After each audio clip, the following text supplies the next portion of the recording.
The Stockholm telephone tower was built in 1890, carrying around 5,500 lines across the city. Built to manage the rapid growth of telecommunication, it became one of Stockholm's most striking landmarks. Before underground cables, the tower's web of wires symbolized a new age of connection, linking thousands of homes and businesses through the air. A young Indian prince poses in full ceremonial regalia, adorned with jewels, a turban, and miniature weapons across his chest. Such portraits were often taken in the late 19th and early 20th centuries to display royal heritage and authority. The original Ronald McDonald, introduced in the early 1960s, bore little resemblance to the familiar clown we know today. Played by Willard Scott, he wore a tray of food as a hat and had a cup for a nose. Though unusual, this quirky beginning marked the start of one of the world's most famous mascots. Plastic surgery in 1916, during the First World War, when pioneering doctors began reconstructing the faces of injured soldiers. These early procedures were groundbreaking. Though results were limited by the technology of the time, they laid the foundation for modern reconstructive surgery and gave wounded men a chance to face life again. An unusual sight from the early 20th century: a hippo pulling a cart. Though hippos are among the most dangerous animals, they were sometimes trained for entertainment and circus acts. Their immense strength and size made them striking to see in harness, even if far from their natural role in the wild. Charlie Chaplin at Wall Street in 1918 lifted above a massive crowd while promoting Liberty Bonds during World War I. Already the world's most famous silent film star, Chaplin used his influence beyond the screen, helping raise millions for the war effort and showing how celebrity power could rally public support. Department store workers on their lunch break around 1900. Sitting on a rooftop ledge, they pause from the busy rhythm of the shop floor. At the time, department stores were booming across cities, offering new opportunities for women in the workforce and reshaping modern retail culture in ways that still influence shopping today. Brigitte Bardot strolling through Saint-Tropez in 1959, effortlessly redefining style with her iconic charm. Bardot was a French actress and model. She became a symbol of freedom and beauty in post-war Europe, turning Saint-Tropez into the escape it's still known as today. Two Chinese actors were photographed by Lia Fong, one of China's first and most celebrated photographers in the late 19th century. Known for his ability to blend tradition with the new art of photography, Fong created rare portraits like this, preserving the elegance of stage costumes and the cultural spirit of his time. Elizabeth Taylor by the sea in 1959, radiating elegance in a simple white swimsuit. By this time, she was already one of Hollywood's brightest stars, known for her violet eyes and unforgettable roles. Just a year later, she would win her first Academy Award. A sight of Atlantic City in 1905, where families and visitors strolled along the boardwalk in their finest attire. The boardwalk, first built in 1870, was already becoming a symbol of leisure and modern seaside culture, attracting people from across the country to enjoy the ocean air and vibrant social life. In 1977, singer Leo Sayer, known for his powerful voice and energetic performances, was at the height of his fame. Unlike many artists, Sayer remains one of the rare musicians who can still deliver with the same vocal strength decades later. His timeless hits and lasting talent have secured him a special place in music history. A Soviet firefighter in the 1930s stands in Red Square with St. Basil's in the background. He wears an early heat-resistant helmet and a hose-fed breathing mask used for industrial blazes and chemical smoke. Soviet fire brigades were partly militarized then, trained for city fires and civil defense emergencies across Moscow. May 1937, Texas. President Franklin D. Roosevelt meets 28-year-old Lyndon B. Johnson, introduced by Governor James Allred. Johnson had just won a special election to Congress that spring. The brief handshake linked two future presidents, FDR, architect of the New Deal, and LBJ, who decades later would pass the Great Society. Pancho Villa and Emiliano Zapata sit in the National Palace after their armies, Villa's División del Norte and Zapata's Ejército Libertador del Sur, marched into Mexico City on December 6, 1914. The moment was powerful and brief. The two leaders refused the presidency, posed in the chair, and soon returned to their regions and causes. George Lincoln Rockwell, leader of the American Nazi Party, based in Arlington, Virginia, sits stiffly at a Nation of Islam gathering in Washington, D.C., early 1960s. He often appeared at these meetings to push a message of racial separation. The moment is tense, sworn opponents sharing a room, each advancing very different visions of America. Atlantic City, September 8, 1921. Young women line up on the boardwalk for the first Miss America contest, then called the Intercity Beauty Pageant. It was created to keep tourists in town after Labor Day. The winner was 16-year-old Margaret Gorman of Washington, D.C., whose crown launched a long-running American tradition. Richard Nixon walks through the Ming tombs, visiting the resting place of the Wanli Emperor. It is February 1972, during his groundbreaking trip to China. Guided by Chinese officials, the American president studies centuries-old stone and lacquer. This visit helped open U.S.-China relations and became a key moment of Cold War diplomacy. Paris pauses under the Red Windmill. This is the Moulin Rouge around 1930, where can-can stars once kicked up storms.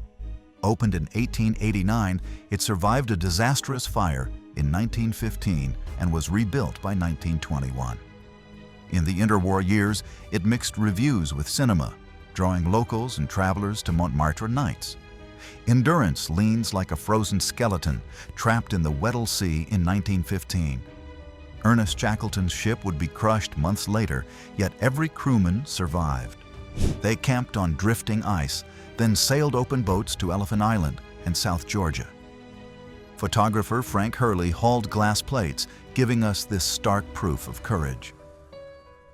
A sleek automobile rolls through one of New York's early automatic car washes in 1941. Rows of pipes spray water from every angle, a futuristic sight for drivers of the time. Car washes like this marked the beginning of a new convenience in city life, turning a once lengthy task into a quick, mechanical routine. A motorist pulls up to the Diamond Filling Station in Washington, D.C., 1920. The attendant pumps fuel by hand into an early touring car, spare tires strapped to the back. Stations like this were new then. America had fewer than 15,000, yet they powered road trips and the fast-growing car culture of the 1920s. June 28, 1997, MGM Grand, Las Vegas. Moments after Mike Tyson bit Evander Holyfield's ear, police and security formed a wall around the ring. The fight, soon called the Bite Fight, ended in a disqualification. Tyson lost his boxing license for a time and was fined $3 million, a stunning night in sports. A customer sits beneath a 1928 permanent wave machine and a towering hairdryer. Dozens of heated rods curl each strand. That year, inventor Marjorie Joyner received the first U.S. patent for this perm device, used widely in Madame C.J. Walker-affiliated salons. It let curls last for months, beauty powered by electricity. Margaret Bourke White, one of the trailblazers of American photography, sits on the edge of the Chrysler Building in New York, 1930, captured by Oscar Grobner. Known for her daring spirit, she became the first female American war photojournalist and one of the first photographers for Life magazine, documenting history from dizzying heights to battlefronts. The Berlin Victory Parade in September 1945 marked the first public unveiling of the Soviet IS-3 heavy tank. With its low, rounded pike nose armor and powerful gun, the tank stunned the Allies. Its presence signaled Soviet strength and pushed Britain and the United States to accelerate the development of their own new heavy armor. Brad Pitt and Christina Applegate at the 1989 MTV VMAs. Long before they became household names, the two arrived together on the red carpet, embodying the vibrant energy of the late 80s. Pitt was still on the rise, while Applegate was already winning hearts with her breakout role on Married with Children. A mother and daughter sewing with a Singer machine in 1925. Singer revolutionized home sewing by making machines widely available and reliable, changing how families made and mended clothes. For many households, sewing was both a necessity and a skill passed through generations, blending practicality with the quiet rhythm of daily life. A rare photograph from 1875 is often described as depicting witches. The women, dressed in dark clothing and wide-brimmed hats, pose with props like a broom and feather fans, symbols long tied to folklore. Whether staged for novelty or belief, the image reflects how fascination with witchcraft lingered in the Victorian imagination. A couple gracefully dances on ice skates at Whitestone Pond, Hampstead, London, in 1933.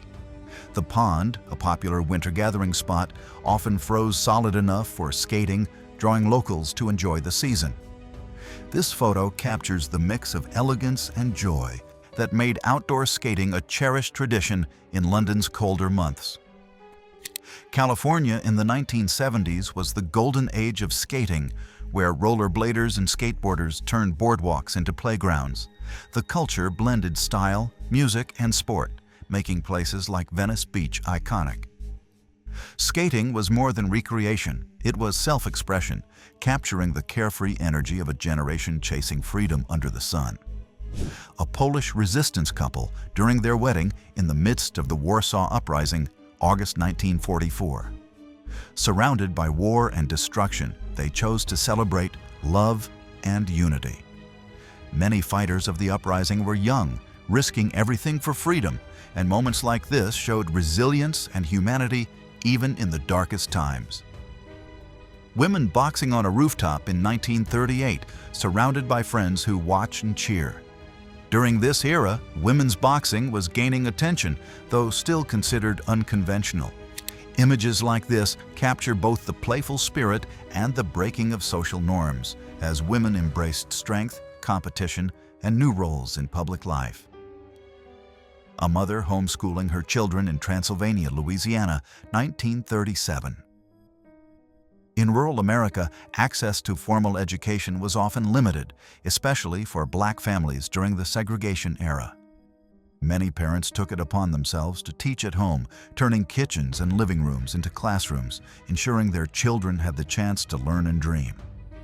A young gentleman in 1910 dressed in the height of Edwardian fashion. His straw boater hat, tailored suit, and pocket watch chain reflect the style of an era that prized elegance and detail. Men's fashion of the time balanced formality with a touch of leisure, capturing a world on the edge of change. A Japanese commuter train in the early morning, captured decades ago. Exhausted workers fill every seat and aisle, resting before another long day. Post-war Japan's rapid economic growth demanded grueling hours, and trains became both transport and resting places, reflecting the discipline and sacrifice that fueled the nation's remarkable recovery. Racing cars on the rooftop track of the Fiat Lingotto factory in Turin, Italy, 1923. The factory was one of the most advanced of its time, with a unique design where finished cars were tested on a rooftop circuit. It became a symbol of Italian innovation, blending industry with daring modern architecture. Che Guevara and Fidel Castro fishing off the Cuban coast in 1960. Just a year after the Cuban Revolution, the two leaders often appeared together, symbolizing their close alliance. Beyond politics and speeches, moments like this showed their camaraderie and how they shaped both the image and direction of revolutionary Cuba. Arnold Schwarzenegger is exploring New York City for the first time. Long before Hollywood fame and politics, he was a young Austrian bodybuilder chasing big dreams.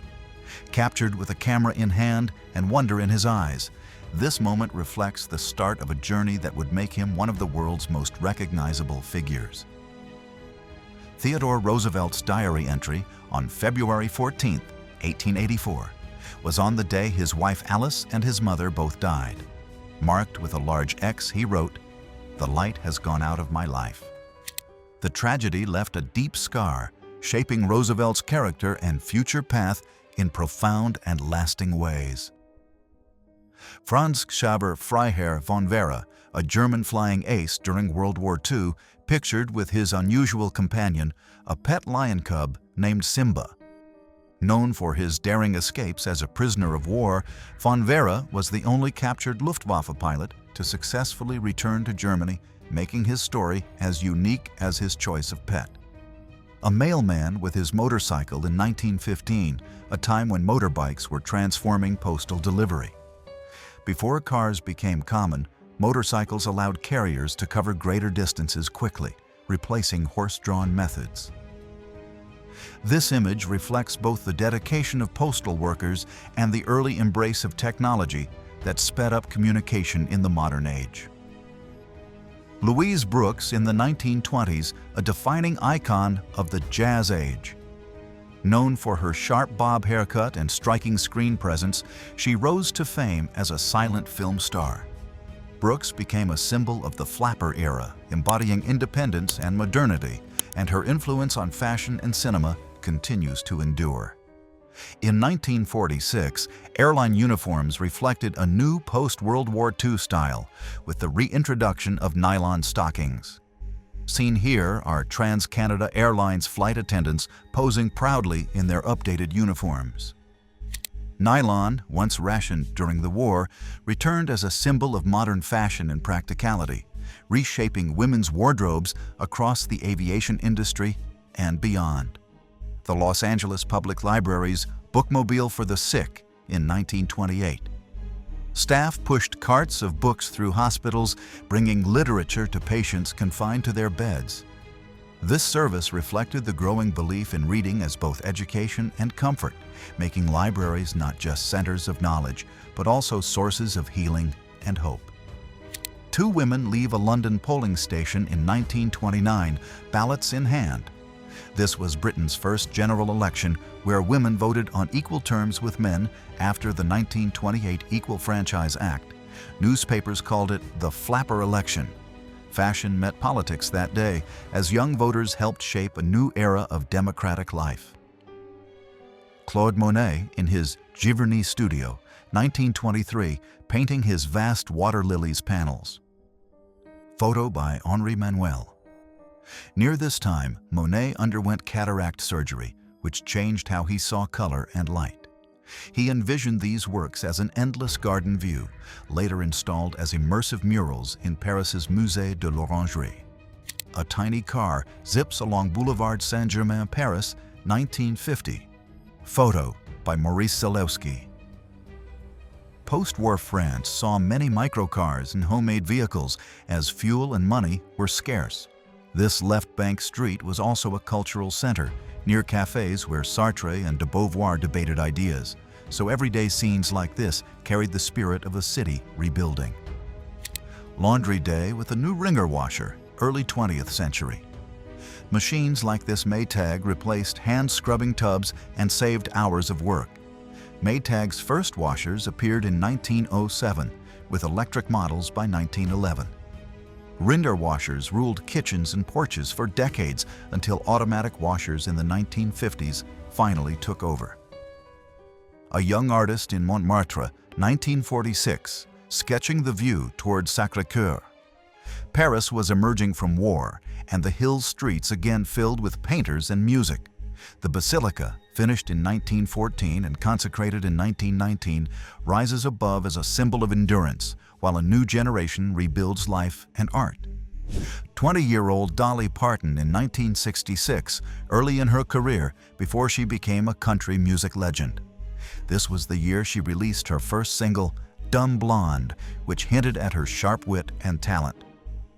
Just 2 years later, she would join Porter Wagoner's show, launching her into stardom. Laurel and Hardy in 1929 captured in their trademark sailor outfits for one of their early comedy films. By this time, the duo had already become Hollywood's most beloved slapstick team, mixing physical humor with perfectly timed expressions. Their charm and chemistry made them icons of silent cinema and early talkies alike. A steelworker balances high above New York in 1931, appearing to touch the tip of the Chrysler Building while working on the Empire State Building. At its peak, over 3,000 men, many of them immigrants and Mohawk iron workers, helped build the skyscraper in just over a year, making it the tallest building in the world at the time. A sailor in drag, photographed in 1906. Studios often staged playful portraits like this, and on ships, men frequently performed female roles in crew theatricals. In the Edwardian era, such images appeared on postcards and in albums, mixing humor with curiosity. It's a glimpse of off-duty life and early gender play in popular culture. Grandma patches her grandson's only pair of pants, 1907. Clothes were precious then. Families mended, reused, and handed down garments rather than buying new ones. A small sewing kit was as common as a cooking pot. The boy's patient pose across her lap shows care, routine, and how thrift shaped everyday life. An Italian monk in a funeral cowl, photographed in 1892. These shrouds, often made from rough cloth, were worn to symbolize humility and equality in death. The cowl covered the entire body, hiding status and identity, reminding all that in the end, every soul returned to the same silence. Fashion in 1909, a wide feathered hat, lace gown, high waist, and long tassels. This was the late Edwardian look as designers like Paul Poiret raised the waist and relaxed the corset, soon leading to the hobble skirt. Feathered hats were so popular that they helped spark early bird protection campaigns in the 1900s. Sea Captain, 1901. He stands by the wheel in an oilskin coat and sou'wester hat, pipe in hand. Captains of this era steered between sail and steam, reading stars and charts while early wireless radio was just emerging. Weather ruled every decision, and experience kept ship and crew safe at sea. Blacksmiths, 1926, a gelatin silver print by German photographer August Sander. Shot for his landmark project People of the 20th Century, it documents trades across Weimar Germany. The men stand by their anvil with hammers and tongs, faces marked by heat and labor. Sander's typologies became a foundation of modern documentary portraiture. A stylish man in the 1930s, stepping from a radio cab in a double-breasted suit and fedora.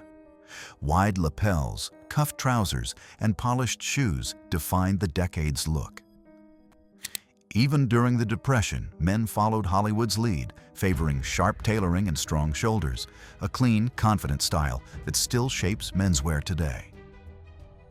4 ballerinas performed daringly on the edge of a skyscraper in New York, 1925.